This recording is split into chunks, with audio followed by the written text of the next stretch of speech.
Uma coisa que eu queria adicionar aqui é qual que você vê a importância do contexto histórico, do contexto literário, na pregação expositiva e como é que a estrutura expositiva, inclusive, ajuda a perceber isso talvez mais do que as outras. O que é que você diria sobre o assunto? Então, Saul, é o seguinte, uma coisa que eu posso já ajudar aqui o pessoal que está nos assistindo, nesse livrinho aqui, Pregação Expositiva, do David Helm, é um livro que é pequeno, mas muito instrutivo. Eu lembro que no meu Instagram eu compartilhei uma citação desse texto, e muita gente que já leu esse livro aqui fez exatamente esse mesmo comentário. Coincidentemente, né, assim, muita gente me mandou lá no direct um comentário dizendo nesse teor, é um livro pequeno com muita orientação. E uma coisa que ele fala, ele começa falando da pregação, da chamada pregação impressionista, que é quando o pregador ele estrutura o seu sermão com base nas suas impressões, né? Mas no segundo capítulo, quando ele fala da exegese, ele fala que o pregador ele precisa dar o controle do significado do texto para o contexto. Isso que essa palavra que ele utiliza, controle, ela é muito importante, muito significante. Por quê? Porque quando você vai estudar um texto e você quer utilizar esse texto na sua pregação, a gente sabe que as palavras e as ideias de um texto, elas possuem um significado, mas qual é o fator que vai determinar o significado? Deixe-me dar aqui nós temos inúmeros exemplos, mas vamos lá. O clássico texto lá de Romanos, quando o apóstolo Paulo diz que a letra mata, mas o espírito vivifica. Então você tem ali a palavra letra, né? Palavra letra. Então, o que controla o significado da palavra letra? Se o pregador ele lê esse texto, ele diz o seguinte: olha, a letra aqui refere-se ao estudo teológico. Então, estudar teologia não é importante porque a letra mata. Então, ele está dando a essa palavra um significado específico e o controle desse significado está sendo colocado no pregador, onde o pregador diz o que é que qual a impressão dele sobre o significado desse texto, dessa palavra.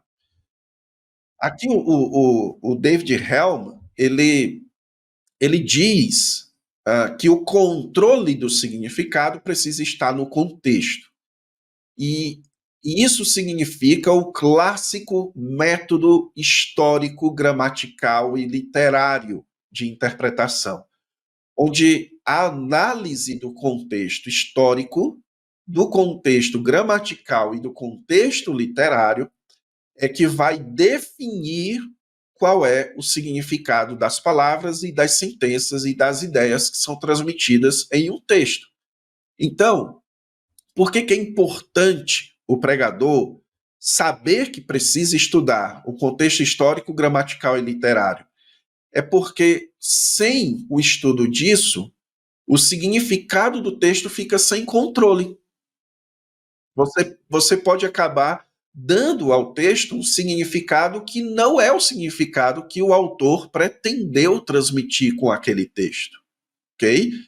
Então, o pregador ele precisa ceder o seu controle para o contexto.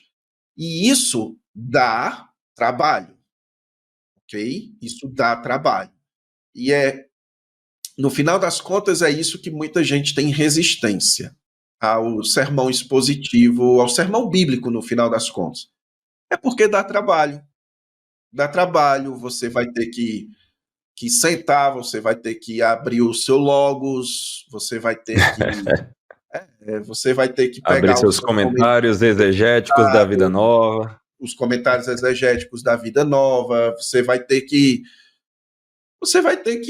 utilizar recursos, e isso dá trabalho, entende? Sim, é verdade. Portanto, mas sem esse trabalho, a gente fica sem controle. Eu lembro de um aluno, Saul, que me mandou para eu analisar um sermão que ele preparou no Aham, texto do nascimento de Jesus, em Mateus capítulo 1, né? E aham. foi assim, eu fiquei impressionado como ele foi dando às palavras do texto significados que não eram os significados da palavra do texto, entende? Nossa.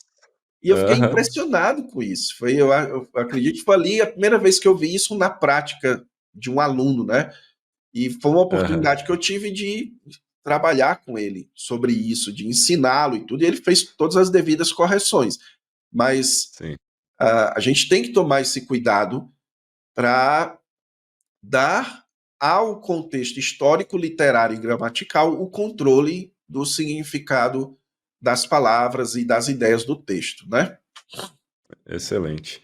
Excelente. E aí é como a gente vê essa estrutura expositiva sendo útil para ser mais didática, tanto para o estudo do pregador, para a preparação do pregador, como também para o aprendizado, a aprendizagem dos ouvintes, né? Porque a pregação expositiva nessa estrutura, ela tem ali um contexto específico, um parágrafo ali com início, meio e fim, uma ideia que está sendo expandida por sentenças, palavras, mas ainda assim dentro de um guarda-chuva, dentro de uma esfera, que é essa ideia principal do parágrafo, e que a gente consegue observar o contexto influenciando tudo, né? Você até falou sobre a questão de ser trabalhoso, e foi então quando eu lembro quando foi a primeira vez que eu percebi que se você está fazendo uma pregação bíblica, usando aqui o termo que você escolheu, né, uma pregação que está sendo fiel na exposição de deixar a Bíblia falar,